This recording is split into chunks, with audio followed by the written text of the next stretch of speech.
ও সাভারের মুসলমান, ও ব্যবসায়ী ভাই, ও বাড়িওয়ালা ভাই, আয়াতুল কুরসি তেলাওয়াত করলে তোর ব্যবসা হেফাজত করবেন, তোর মাল হেফাজত করবেন, ঘর হেফাজত করবেন। ভালো করে মনোযোগ দিয়া দিলের কানটা লাগাইয়া শোনো। রহমাতুল লিল আলামিনের সাহাবী আবু হুরায়রা, নবী বলেন আবু হুরায়রা, মালগুলো পাহারা দিও, কোন চোর যেন মালগুলো নিতে না পারে। আবু হুরায়রা মালগুলো পাহারা দিতেছেন। আল্লাহর নবীর সাহাবী আবু হুরায়রা মালগুলো পাহারা দেওয়ার সময় আবু হুরায়রা পশ্চিম দিকে একটু মুখ করে আল্লাহর বান্দা দাঁড়াইয়াছেন, ইবাদত করতেছেন, জিকির করতেছেন।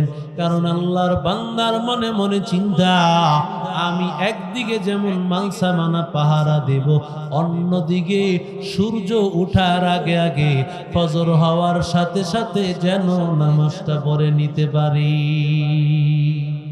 মকন সুসুতি নামাজে পঞ্জগানা, ওয়াইলুল লিল মুসাল্লিনাল্লাযীনা, মুমিনারা ইনামাজ ইমদাদে দা, ইস্তাঈনু আয়াতে কুরআন বাখা, আয়াতে কদ আফলাহারা ইয়াদিকুম গাওরকুল্লার মানি আজদিল সাদিকুন। আযান শুনে আসো যারা ঘুমিয়া, তাদের জন্যে কাঁদেন নবী মদিনায়, তাদের জন্যে কাঁদেন নবী মদিনায়। সে নবীর জন্যে কি মায়া লাগে না, সে নবীর জন্যে কি মায়া লাগে না। হেরে মানুষ মসজিদে কেন আসো না, হেরে উম্মত নামাজ কেন পড়ো না। জোরে বলেন আল্লাহু আকবার। ও যুবক, সকাল বেলায় পাখিগুলো কিচিরমিচির আওয়াজ, ওয়া ইম মিন শাইইন ইল্লা ইউসাব্বিহুনা বিহামদি রাব্বিহিম ওয়ালাকিন লা তাফকাহুনা তাসবিহাহুম। আল্লাহ বলেন এমন কোন প্রাণী নেই আল্লাহর তাসবিহ পড়ে না। কুল্লু শাইইন ক্বাদ আলিমা সালাতাহু ওয়া তাসবিহা, শুধু তাসবিহ পড়ে না, সবাই নামাজ পড়ে, এক একজনের নামাজের ধরন এক এক রকম। এরে আল্লাহর বান্দা, ও যুবক, ও আল্লাহর গোলাম, ও সাভারের মুসলমান, আল্লাহ বান্দারে বলেছেন, বান্দা দাঁড়াও।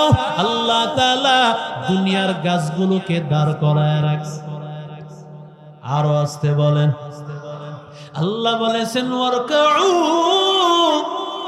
রুকু করিও। দুনিয়ার চার পাওয়ালা জানোয়ার গুলোকে আল্লাহ রুকুর হালতে রেখে দিয়েছে। সুবহানাল্লাহ। আসতে কম, আরো আসতে বলেন, আল্লাহ বলেছেন ওয়াসজুদু, সাজদা করিও। দুনিয়ায় হাশারাতুল্লাহ কিছু আছে, বিচ্ছু আছে, চার পাওয়ালা জানোয়ার গুলো যেগুলো জমিনের সাথে মাটির সাথে মিশে মিশে চলে, আল্লাহ গুলোকে সেজদার হালতে রেখেছেন। আল্লাহ তাআলা বান্দারে বলেছেন তাশাহুদের হালতে বস।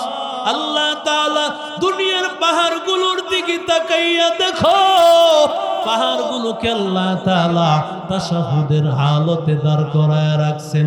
আল্লাহ ডাক দিয়া বলেন, ও গোলাম, আমি আল্লাহ তাআলা তোমাদের ইবাদতের এক একটা হালাত আমি আল্লাহ এক একটা বস্তুর মধ্যে এক একটা প্রাণীর মধ্যে আমি আল্লাহ দিয়েছি, আর সব সমষ্টিগুলো আমি আল্লাহ তোমার মধ্যে ঢুকায় দিলাম। দুনিয়ার সব মাখলুকগুলো যত ইবাদত করবে সব ইবাদতের সওয়াব তুমি নামাজ পড়লে সব পেয়ে যাবে। পাখিগুলো কিচিরমিচির আওয়াজ, আমি মনে করি আমি ব্যবসায়ী। পাখিগুলো বলে, ও তোর ব্যবসা করতে যেতে হবে, তাড়াতাড়ি ঘুম থেকে উঠে যা।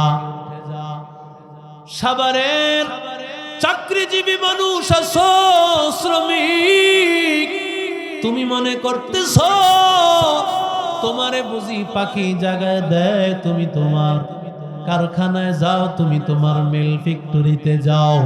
আল্লাহ ডাক দিয়া বলে, ন গোলাম, না না, এই পাখিগুলো তোমারে ব্যবসায় ওঠার জন্য, চাকরিতে যাওয়ার জন্য, তোমার কলকারখানায় যাওয়ার জন্য, তোমার খেতে দেওয়ার জন্য ডাকে না।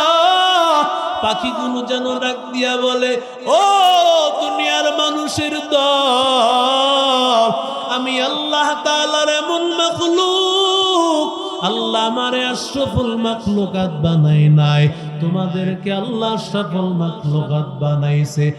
আমি পাখি হইয়া আমি আল্লাহর ইবাদত ছাড়ি না, তোমরা কেন আশরাফুল মাখলুকাত হইয়া আল্লাহর ইবাদত ছেড়ে? আবু হুরায়রা বলেন, আজকে তোরে নিয়ে যাইব। এবার আল্লাহর বান্দা ডাক দিয়া বলেন, আমারে ছাড়িয়া দাও, আমি তোমারে এমন কিছু কালেমা শিখায় দিব, যেই কালেমা বললে পাহারা দেওয়া লাগবে না, মাল সামানা কিছুই পাওয়া পাহারা দেওয়া লাগবে না। আল্লাহ তোর মাল সামানা গুলো আল্লাহ হেফাজত করবেন, আল্লাহ তোরেও হেফাজত করবেন, তোর মাল সামানা গুলো আমার আল্লাহ কুদরতি হাতে হেফাজত করবে। আবু হুরায়রা ইলমের কথা বলার কারণে আবু হুরায়রার মনটা নরম হয়ে গেছে, কারণ সাহাবায়ে কেরাম ইলমের পাগল, ইলমে রা'i জাযু করদান বেহিসাব, খালকেরাদা দান জওয়াবে বা সওয়াব, রাজিনা কিসমাতাল জব্বারি ফিনা, لنا علم وللأعداء مال، فإن المال يفني عن قريب، وإن العلم باق لا يزال। আবু হুরায়রা কি ডাক দিয়া বলেন, আবু হুরায়রা ভালো করে শুনিও, কোরআন শরীফের আয়াতুল কুরসি নামে একটা আয়াত, আবু হুরায়রা ভালো করে শুনে নাও। এই আয়াতটা যদি বান্দা তুমি পড়তে পারো, তাহলে তোমার ঘরে কোনো জায়গায় চোর আসবে না, বরং ওই ঘরকে হেফাজত করবেন আল্লাহ, তোমাকেও হেফাজত করবেন আল্লাহ। আবু হুরায়রা এত দামি আয়াত আবু হুরায়রা শিখার পর এবার চোরকে ছাড়িয়ে দিয়া রাহমাতুল লিল আলামিনের দরবারে যখন হাজির, আমার নবী ডাক দিয়া কইরে, আবু হুরায়রা কোথায় তোর মেহমান রে আবু হুরায়রা?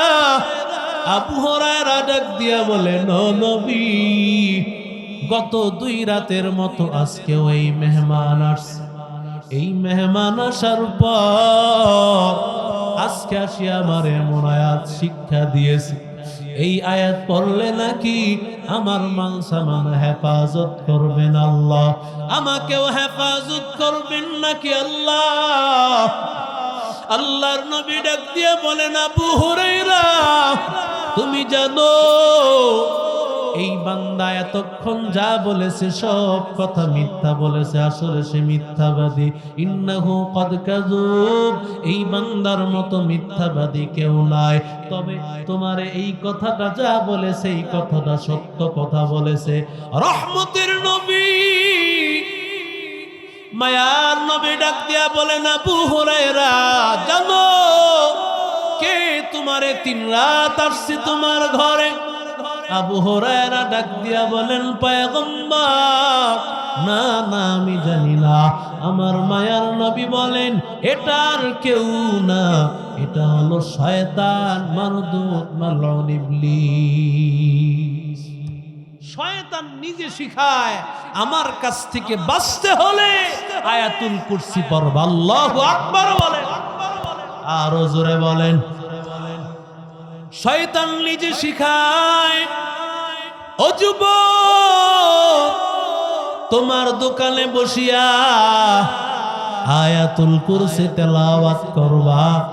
পাশের দোকানদার তোমারে নজর দিয়া জাদু করতে চাইবে, কোন কবিরাজ দিয়া জাদু করতে চাইবে।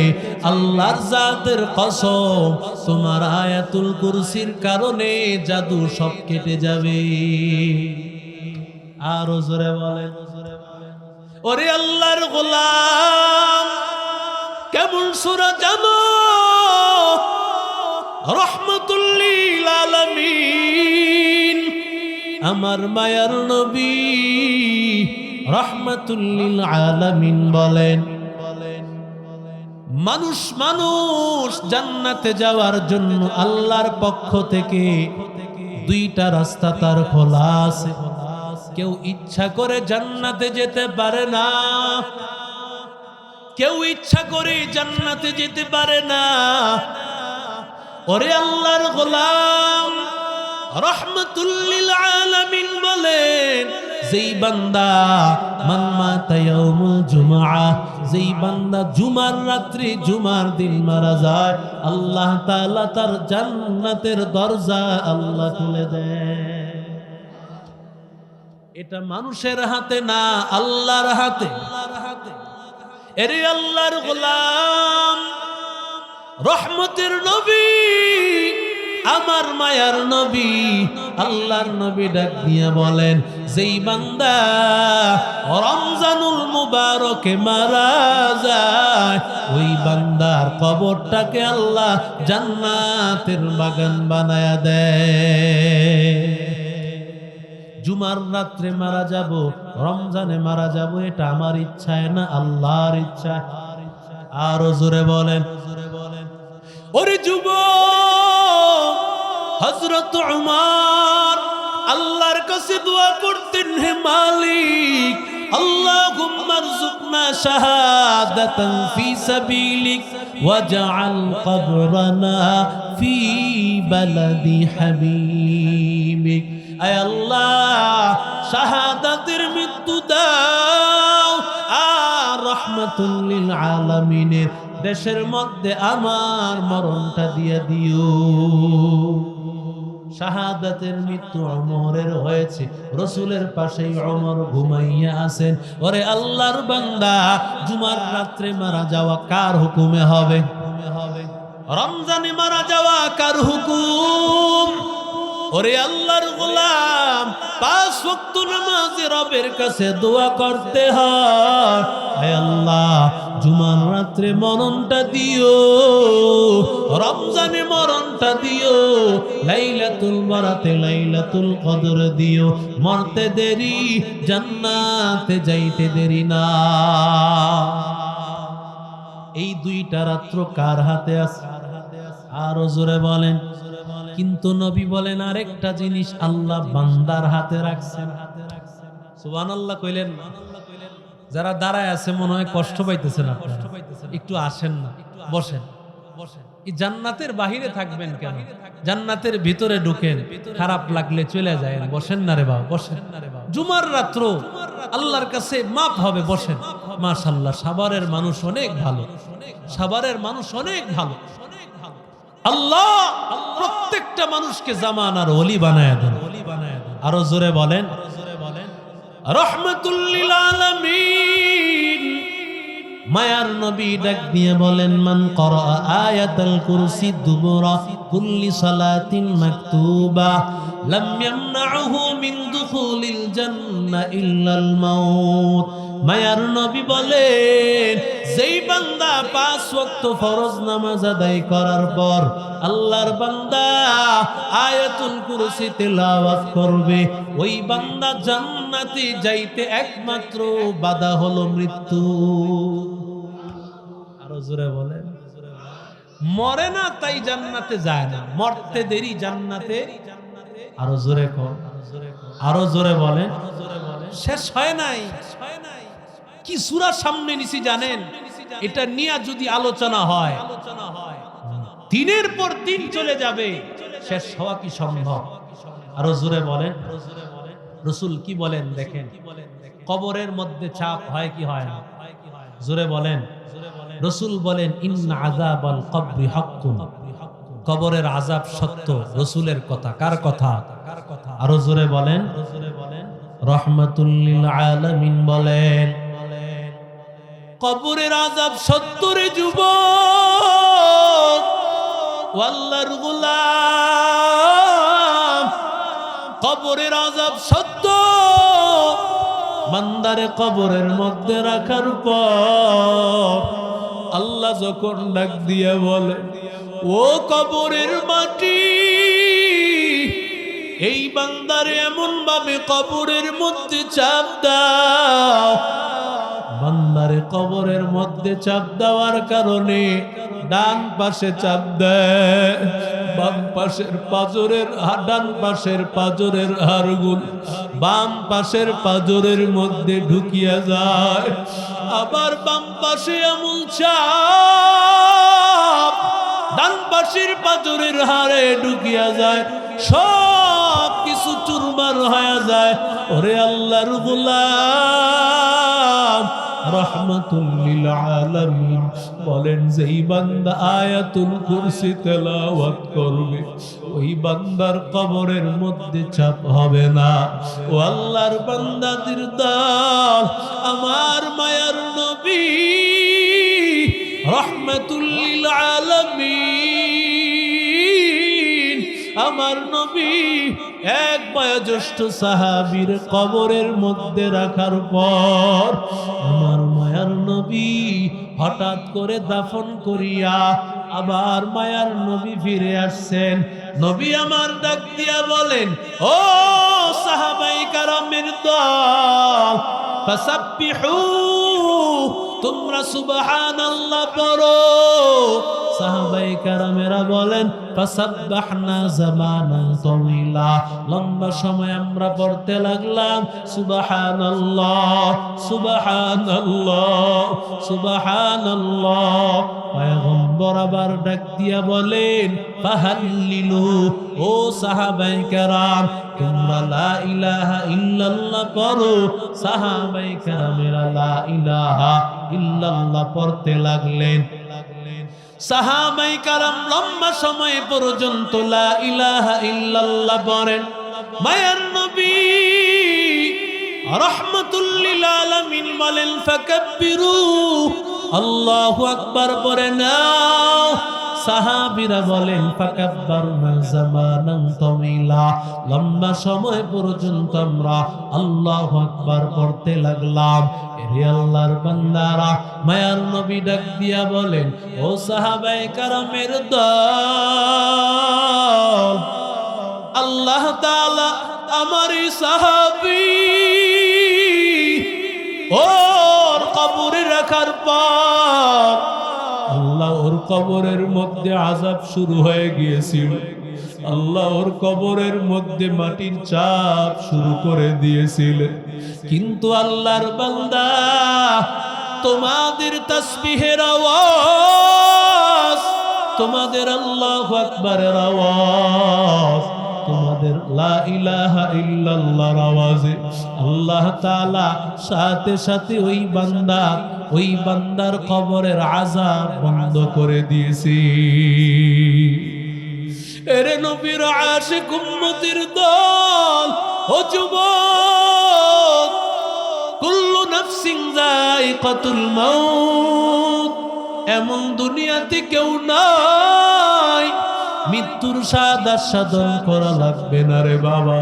মরণের সময় সবারই কষ্ট হবে, মুমিন আল্লাহর বান্দারও কষ্ট, কাফের বান্দারও কষ্ট হবে রে বাবা। আমার মায়ার নবী, রহমতের নবী, আমার মায়ার নবী রাহমাতুল লিল আলামিন, ইন্তেকালের আগে আমার নবী এমন জ্বরাক্রান্ত হয়ে গেছে, আমার নবী কপালের মধ্যে কাপড় রাখতেছেন। ফাতেমা যখন কাপড় রাখে, ফাতেমা তাকায় দেখে সাথে সাথে গরম হয়ে যায়। নবী আমার ডাক দিয়া বলেন, ওরে ফাতেমা, ওরে ফাতেমা, জানো 40 জন মানুষের যত কষ্ট হয়, আমি নবীরে এই পরিমাণ কষ্ট দেওয়া হচ্ছে। ফাতেমা যখন চোখের পানি ফালায় কান্না করেন, নবী আমার ডাক দিয়া বলেন, ও ফাতেমা, লা কারবা বাদা হাদা, আজকের দিনের পরে তোমার বাবা আর কষ্ট পাবে না।